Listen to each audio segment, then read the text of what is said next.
ಮೊದಲೇದಾಗಿ ಮಹಾವತಾರ್ ಬಾಬಾಜಿಯವರನ್ನ, ಡಾಕ್ಟರ್ ಸುಭಾಷ್ ಪತ್ರಿಜಿಯವರನ್ನ, ಎಲ್ಲ ದಿವ್ಯ ಚೈತನ್ಯಗಳನ್ನ, ತಂದೆ ತಾಯಿಯನ್ನ ನೆನೆಯುತ್ತಾ ಈ ಅವಕಾಶವನ್ನು ಮಾಡಿಕೊಟ್ಟಂತ ಡಾಕ್ಟರ್ ರಂಗನಾಥ್ ಗುರೂಜಿಯವರಿಗೆ ಹಾಗೂ ಎಲ್ಲ ಈ ಜೂಮ್ನಲ್ಲಿ ಹಾಜರಿದ್ದಂತ ಎಲ್ಲ ಆತ್ಮ ಬಂಧುಗಳಿಗೆ ನನ್ನ ವಂದನೆಗಳನ್ನು ಸಲ್ಲಿಸುತ್ತಾ ಥ್ಯಾಂಕ್ ಯು ಮಾಸ್ಟರ್. ಇಂದು ನಾನು ಧ್ಯಾನ ಹಂಚಿಕೆಗೆ ಆಯ್ಕೆ ಮಾಡಿಕೊಂಡದ್ದು ಅಂದ್ರೆ ಇವತ್ತು ಸಮಗ್ರ ಜೀವನ ಶೈಲಿ ಪ್ರತಿ ಶುಕ್ರವಾರ ಇರೋದ್ರಿಂದ ನಾನು ಆರೋಗ್ಯದ ತತ್ವಗಳು ಎಷ್ಟು 15 ನಿಮಿಷ ಅಲ್ಲ ಮೇಡಮ್? 15 ನಿಮಿಷ ಅಂತ ಮೇಡಮ್.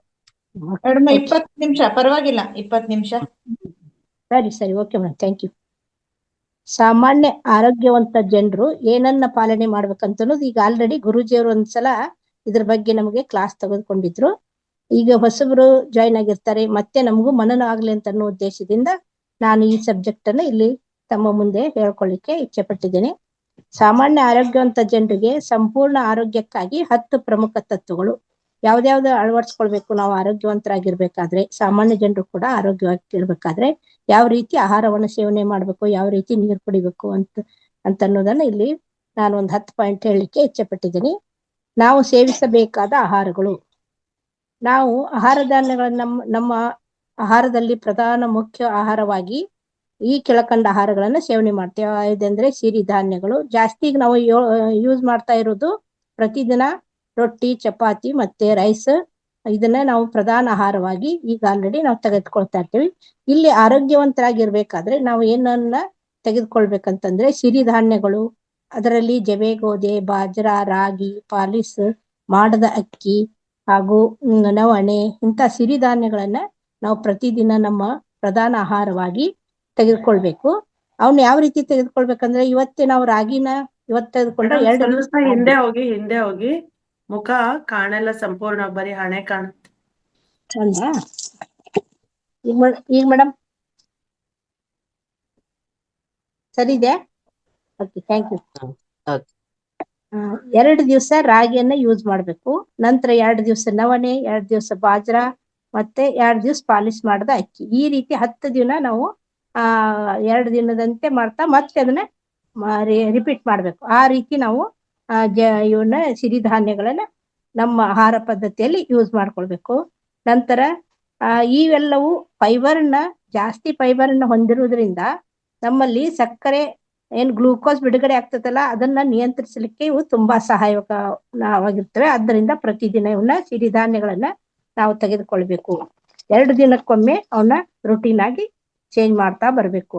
ಮೇಲಿನ ಎಲ್ಲ ಪದಾರ್ಥಗಳನ್ನು ನಾವು ಪ್ರಮುಖವಾದ ಆಹಾರ ಅಂತಂದು ನಾವು ಸೇವನೆ ಮಾಡ್ತೀವಿ. ಇದ್ರ ಜೊತೆಗೆ ದಾಲ್ಗಳು, ತರಕಾರಿಗಳು, ಬೇಳೆಕಾಳುಗಳು ಇವನ್ನ ಸಾಂಬಾರ ಅಥವಾ ಡಿಶ್ಗಳ ಮೂಲಕ ನಾವು ಪ್ರತಿದಿನ ಉಪಯೋಗ ಮಾಡ್ತಿರ್ತೀವಿ. ಆದ್ರೆ ಪ್ರತಿದಿನ ಒಂದೇ ತರದ ದಾಲು, ಒಂದೇ ತರದ ಬೇಳೆಕಾಳುಗಳನ್ನು ಕೂಡ ತರಕಾರಿಯನ್ನ ಯೂಸ್ ಮಾಡೋದು. ಅದರಲ್ಲಿ ಕೂಡ ಅವನ್ನ 2 ದಿನಕ್ಕೊಂದ್ಸಲ ಬದಲಾವಣೆ ಮಾಡ್ತಾ ಹೋಗ್ಬೇಕು. ಬೇಳೆಕಾಳುಗಳು ಮತ್ತು ಮಶ್ರೂಮ್, ನಾವು ಸಾಕಷ್ಟು ಪ್ರೋಟೀನ್ ಬೇಕಂತಂದ್ರೆ ಅಲ್ಲಿ ನಾವು ಪ್ರತಿಯೊಬ್ಬರಿಗೆ ಪ್ರೋಟೀನ್ ಬೇಕೇ ಬೇಕು. ಅದ್ರ ದಾಲು ಮತ್ತು ಬೇಳೆಕಾಳುಗಳ ಮೂಲಕ ಸಿಗುತ್ತಿರುವುದರಿಂದ ನಾವು ಎಷ್ಟು ಯೂಸ್ ಮಾಡ್ಬೇಕಂದ್ರೆ ನಮ್ಮ ಮುಷ್ಟಿ ಎಷ್ಟಿರ್ತೈತಲ್ಲ, ಮುಷ್ಟಿ ಎಷ್ಟು ಒಬ್ಬ ವ್ಯಕ್ತಿಗೆ ಎಷ್ಟು ದಾಲು ಎಷ್ಟು ಬೇಳೆಕಾಳು ಬೇಕಂದ್ರೆ ಒಬ್ಬ ಮುಷ್ಟಿಗೆ ಬೇಕಾಗುವಷ್ಟು ನಾವು ಪ್ರತಿದಿನ ಅಷ್ಟನ್ನ ಯೂಸ್ ಮಾಡ್ಲೇಬೇಕು. ಮತ್ತು ಅವುಗಳನ್ನ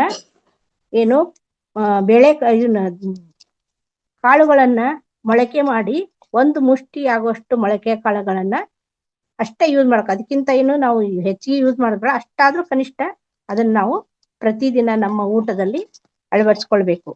ನಂತರ ನೀವು ಆಲ್ರೆಡಿ ನಾವು ಯೂಸ್ ಮಾಡ್ತಿರ್ತೀವಿ, ಆದ್ರೆ ಅವನ್ ಕಡ್ಡಾಯವಾಗಿ ಯೂಸ್ ಮಾಡಿದಾಗ ನಾವು ಆರೋಗ್ಯವಂತರಾಗಿರ್ಲಿಕ್ಕೆ ತುಂಬಾ ಸಹಾಯ ಅಂತ ಅನ್ನೋದನ್ನ ನಾನು ಇಲ್ಲಿ ಮನನ ಮಾಡ್ತಾ ಇದ್ದೇನೆ. ಆಮೇಲೆ ಈ ಪಾಕೆಟ್ ಹಾಲುಗಳನ್ನ ತ್ಯಜಿಸ್ಬೇಕು. ಎಲ್ಲ ಕಡೆಗೂ ನಾವು ಪಾಕೆಟ್ ಹಾಲು ಯೂಸ್ ಮಾಡ್ತಾ ಇರ್ತೀವಿ. ಪಾಕೆಟ್ ಹಾಲು ಬದಲಾಗಿ ನಾವು ದೇಸಿ ಹಸುವಿನ ಹಾಲನ್ನ ಮತ್ತು ದೇಸಿ ಹಸುವಿನ ಹಾಲಿನಿಂದ ಬರುವಂತ ಮೊಸರು, ಮಜ್ಜಿಗೆ, ಬೆಣ್ಣೆ, ತುಪ್ಪ ಇಂಥವುಗಳನ್ನ ನಾವು ಸಾಧ್ಯವಾದಷ್ಟು ಅವನ್ನ ಬಳಕೆ ಮಾಡಲಿ ನಾವು ಪ್ರಾರಂಭಿಸ್ಕೊಳ್ಬೇಕು.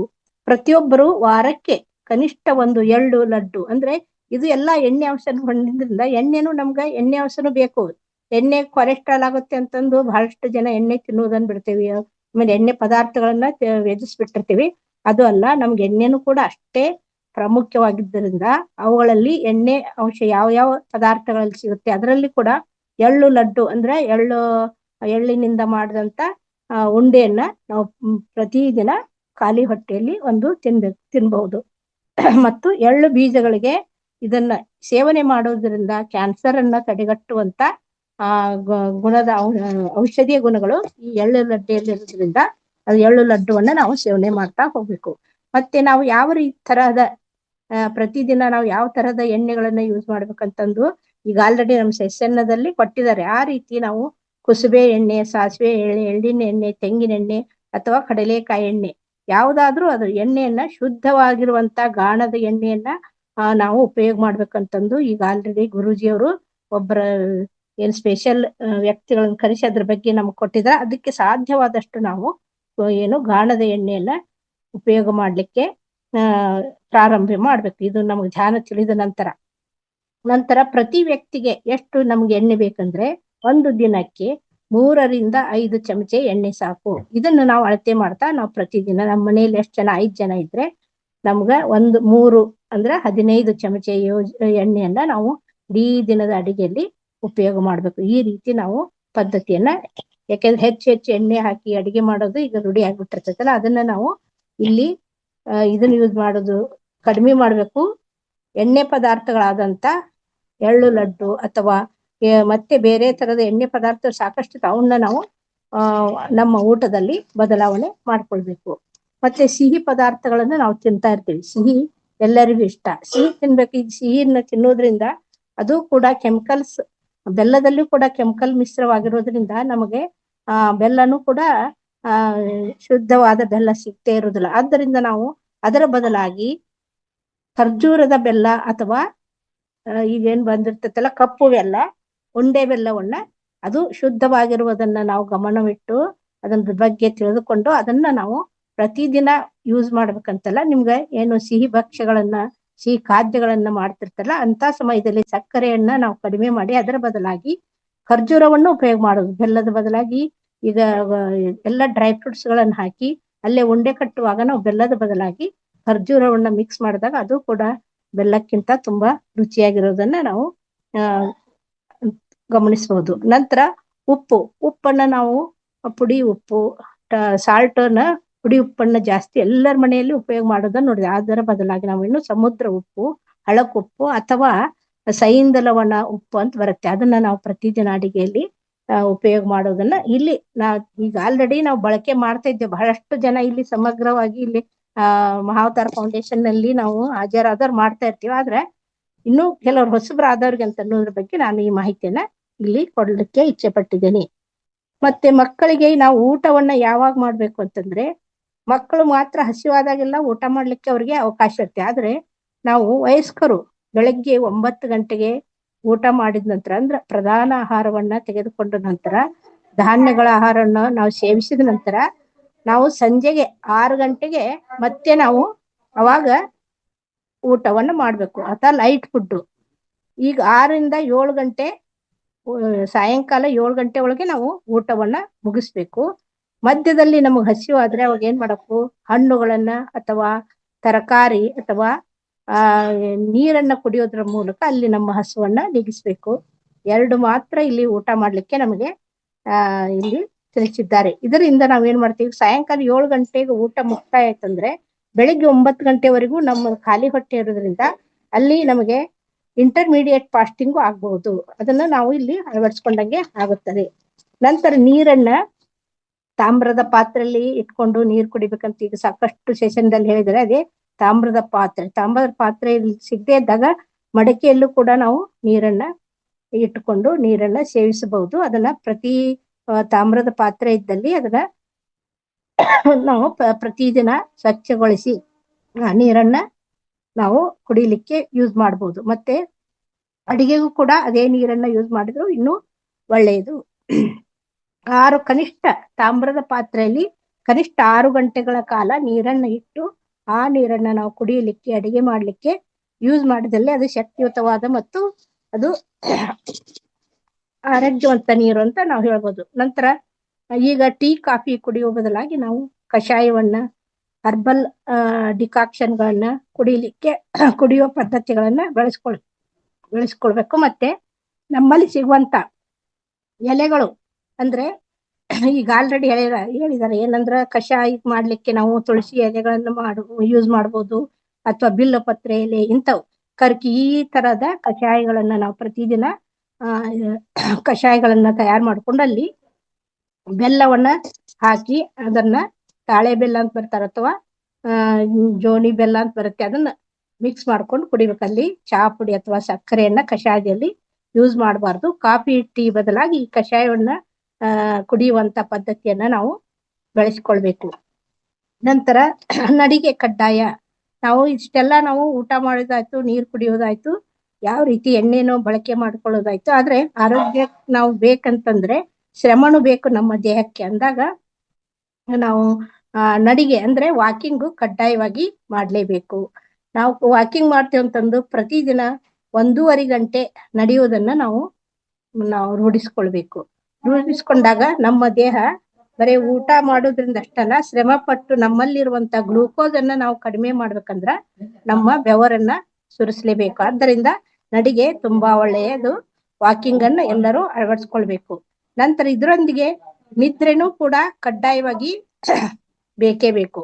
ನಾವ್ ಇಷ್ಟೆಲ್ಲ ಮಾಡ್ತೇವೆ, ಊಟನೂ ಸರಿಯಾಗಿ ಮಾಡ್ತೇವೆ, ಮತ್ತೆ ವಾಕಿಂಗ್ ಮಾಡ್ತೇವಿ, ಎಕ್ಸರ್ಸೈಸ್ ಮಾಡ್ತೇವಿ ಅಂತಂದಾಗೂ ಕೂಡ ನಮಗೆ ನಿದ್ರೆನೂ ಅಷ್ಟೇ ಮುಖ್ಯ. ನಿದ್ರೆನೂ ಸರಿಯಾದ ಸಮಯಕ್ಕೆ ನಾವು ನಿದ್ರೆಯನ್ನ ಮಾಡ್ಬೇಕು. ಉತ್ತಮ ನಿದ್ರೆ ದೇಹ ಮತ್ತು ರೋಗ. ನಾವು ಸರಿಯಾದ ಟೈಮ್ಗೆ ಮಲಗಿ ಬೇಗ ಎದ್ದಾಗ ನಮ್ಮ ದೇಹದಲ್ಲಿ ರೋಗ ನಿರೋಧಕ ಶಕ್ತಿ ತಾನಾಗೆ ಹೆಚ್ಚಿಸಲ್ಪಟ್ಟು ನಮ್ಮ ದೇಹಕ್ಕೆ ರೋಗಗಳು ಬರದಂತೆ ಕಾಪಾಡುವುದಲ್ಲದೆ, ಈಗ ಆಲ್ರೆಡಿ ನಮಗೆ ಯಾವ್ದಾದ್ರೂ ಚಿಕ್ಕಪುಟ್ಟ ರೋಗಗಳಿದ್ರೆ ನಿದ್ರೆ ಮಾಡುವುದರ ಮೂಲಕ ಆ ರೋಗಗಳನ್ನ ನಾವು ನಿಯಂತ್ರಣ ಮಾಡಬಹುದು ಮತ್ತು ತಡೆಗಟ್ಟಬಹುದು. ಆದ್ದರಿಂದ ಹುಷಾರಿಲ್ದಾಗ ಎಲ್ಲರಿಗೂ ಏನು ಅನಿಸ್ತತಿ, ನಾವು ಮಲಗ್ಬೇಕಂತ ನಮ್ಮ ದೇಹ ನಮಗೆ ಸೂಚನಾ ಕೊಡ್ತಾ ಇರ್ತದೆ ಮಲಗ್ಬೇಕಂತ. ಆದ್ರೂ ಕೂಡ ನಾವು ಅದಕ್ಕೆ ವಿರುದ್ಧವಾಗಿ ನಾವು ನಮ್ಮ ದೇಹಕ್ಕೆ ವಿಶ್ರಾಂತಿಯನ್ನು ಕೊಡದೆ ಮತ್ತೆ ಕೆಲಸ ಮಾಡ್ತಾ ಇರೋದ್ರಿಂದ ಅದು ರೋಗಗಳು ಹೆಚ್ಚಾಗ್ಲಿಕ್ಕೂ ಕಾರಣ. ಆದ್ರಿಂದ ಆಳವಾದ ನಿದ್ದೆಯನ್ನ ನಾವು ಮಾಡಲು ರೂಢಿ ಮಾಡ್ಕೋಬೇಕು ಮತ್ತು ಬೇಗ ಮಲಗಿ ಬೇಗ ಏಳುವಂತ ರೂಢಿ ಮಾಡ್ಬೇಕು. ಒಬ್ಬರು ಆಳವಾದ ನಿದ್ರೆಯನ್ನು ಹೊಂದಿರಬೇಕು ಮತ್ತು ಸಾಧ್ಯವಾದ್ರೆ ಕತ್ತಲೆಯಲ್ಲಿ, ಈಗ ಆಲ್ರೆಡಿ ಹೇಳ್ತಾರೆ ಗುರುಜಿಯವರು, ನಾವು ನಿದ್ರೆ ಮಾಡ್ಬೇಕಾದ್ರೆ ಕತ್ತಲೆ ಇರ್ಬೇಕು. ಬೆಳಕು ಅಂದ್ರೆ ಪ್ರಖರವಾದ ಬೆಳಕು ಬೇಡ, ಲೈಟ್ ಏನು 0 ಲೈಟ್ ಅಂತ ಬರ್ತಾರ ಆ ರೀತಿ ಹಾಕೋಬೇಕು. ಇಲ್ಲಾಂದ್ರೆ ಪೂರ್ಣ ಕತ್ತಲಿದ್ರಂತೂ ತುಂಬಾ ಒಳ್ಳೆಯದು. ಈ ರೀತಿ ನಾವು ಮಲಗುವುದನ್ನ ರೂಢಿ ಮಾಡ್ಕೊಳ್ಬೇಕು. ಮತ್ತೆ ರಾತ್ರಿಯಲ್ಲಿ ಮಲಗಿದಾಗ ನಮ್ಮ ದೇಹವು ಮೆದುಳಿನಲ್ಲಿ ಅದ್ಭುತವಾದ ಜೈವಿಕ ರಾಸಾಯನಿಕ ರಸವನ್ನು ಬಿಡುಗಡೆ ಮಾಡುತ್ತದೆ. ಇದು ತುಂಬಾ ಸಹಾಯಕವಾಗಿದೆ. ಆದ್ದರಿಂದ ರಾತ್ರಿಯಲ್ಲಿ ಉತ್ತಮ ಮತ್ತು ಸಮರ್ಪಕವಾದ ನಿದ್ದೆ ನಮ್ಮ ದೇಹಕ್ಕೆ ಬಹಳ ಮುಖ್ಯ. ಮತ್ತೆ ಡಿಟಾಕ್ಸಿಫಿಕೇಶನ್ ಮಾಡ್ಬೇಕಂದ್ರೆ ನಾವು ಏನೇನ್ ಮಾಡ್ಬೇಕು ಅಂತಂದ್ರೆ, ಈಗ ಆಲ್ರೆಡಿ ಹೇಳ್ದಂಗೆ ಎನಿಮಾ ಅನ್ನೋ ಪ್ರಕ್ರಿಯೆಯನ್ನ ಮಾಡ್ಕೊಳ್ಳಿಕ್ಕೆ ನಾವು ಬಳಸಬಹುದು, ಅಥವಾ ನಾವು ವಾಮನ ದೌತಿ ಅಥವಾ ಜಲನೀತಿಯನ್ನ ಮಾಡುವಂತ ಸರಳವಾದ ವಿಧಾನಗಳನ್ನ ಬಳಸಿಕೊಂಡು ನಮ್ಮ ದೇಹದಲ್ಲಿರುವಂತ ಕಶ್ಮಲಗಳನ್ನ ಹೊರಗೆ ಹಾಕಲು ನಿರ್ವಿಷೀಕರಣ ಮಾಡ್ಲಿಕ್ಕೆ ಇಂಥ ಪದ್ಧತಿಗಳನ್ನ ಬೆಳೆಸ್ಕೊಳ್ಬೇಕು. ಮತ್ತೆ ಸರಳ ಯೋಗ ಮತ್ತು ಯಾವುದು ವ್ಯಾಯಾಮ, ಪ್ರಾಣಾಯಾಮ ಇಂಥವುಗಳನ್ನ ನಾವು ಪ್ರತಿದಿನ ಮಾಡ್ಲೇಬೇಕು. ಮತ್ತೆ ಈ ರೀತಿ ಅಂದ್ರ ನಾವು ಹಸಿವಾದಾಗ ಊಟ ಮಾಡ್ಬೇಕು, ಹಸಿವಾದಾಗ ಮಾತ್ರ ಊಟ ಮಾಡ್ಬೇಕು. ನಂತರ ಇನ್ನೂ ನಮಗೆ ಹೊಟ್ಟೆ ತುಂಬ್ತಾ ಇದೆ ಅಂತಂದಾಗ ನಾವು ಅಲ್ಲಿಗೆ ಊಟವನ್ನ ಬಂದ್ ಮಾಡ್ಬೇಕು. ಇಲ್ಲಾಂದ್ರೆ ಹಸಿವಾಗ್ಲಿಲ್ಲ ಅಂದ್ರೂ ಬೇರೆದವ್ರು ಕರೀತಾರಂದ ತಕ್ಷಣ ನಾವು ಅವರ ಒತ್ತಾಯಕ್ಕಾಗಿ ನಾವು ಊಟ ನಮ್ಮ ದೇಹಕ್ಕಾಗಿ ನಮ್ಗೆ ಬೇಕಾದಾಗ ಮಾತ್ರ ನಾವು ಊಟವನ್ನ ಮಾಡ್ಬೇಕು ಅಂತ ಒಂದು ತತ್ವ ಇಲ್ಲಿದೆ.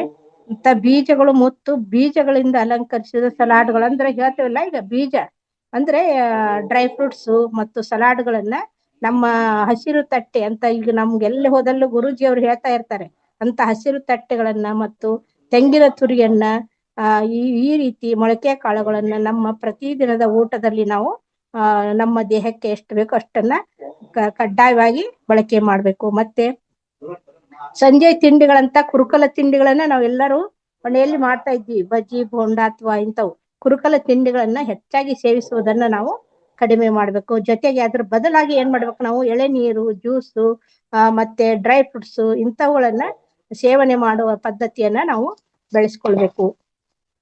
ಈ ರೀತಿ ನಮ್ಮ ಪ್ರತಿದಿನದ ದಿನಚರಿಯಲ್ಲಿ ನಾವು ಬದಲಾವಣೆ ಚಿಕ್ಕ ಪುಟ್ಟ ಬದಲಾವಣೆಗಳನ್ನ ಮಾಡ್ಕೊಳ್ಳೋದ್ರ ಮೂಲಕ ನಾವು ಆರೋಗ್ಯವನ್ನ ಪಡೆಯಬಹುದು ಮತ್ತು ಆರೋಗ್ಯವಂತ ನಮ್ಮ ಶರೀರವನ್ನ ಇಟ್ಕೊಳ್ಬಹುದು ಅಂತ ನಾನು ಇಲ್ಲಿ ಹೇಳ್ತೇನೆ. ಇನ್ನು ಒಂದು 10 ಪಾಯಿಂಟ್ಗಳನ್ನ ನಾನು ಹೇಳಲಿಕ್ಕೆ ಇಲ್ಲಿ ಇಚ್ಛೆ ಪಡ್ತೇನೆ.